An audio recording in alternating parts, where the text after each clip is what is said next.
Or number three, the third thing that you can do to resolve relationships with your landlord is security deposits. So how can we use security deposits to resolve the situation?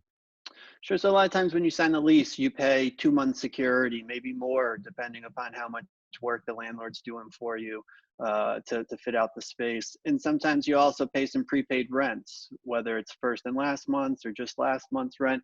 So the landlord should have on its books a good portion of money that is really your money. And one way to kind of push this issue down the road a little bit, and hopefully it resolves in a short period of time, is to ask the landlord if they're willing to apply that security deposit towards your monthly rental obligations, and use the last month rent towards this month's rent. Um, that may allow you to buy 2, 3, maybe 4 months worth of time before you're technically in default, before the landlord loses anything.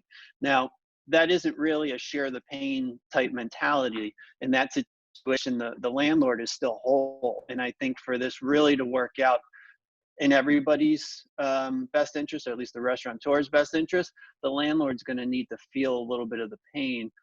And that's where we get into the next couple of solutions. So just applying security deposits and prepaid rents, that doesn't really help the tenant too much, other than just delaying their financial obligations, keeping them out of default for the time being, but they're still paying every penny on the dollar that's due under the lease obligation. So it's not a huge help, it just buys them time. If you enjoyed this video, please help us out. You can do it by liking, sharing, subscribing, and hitting that bell icon. It really helps out. And don't forget, there's a complete archive of every episode with show notes at restaurantunstoppable.com.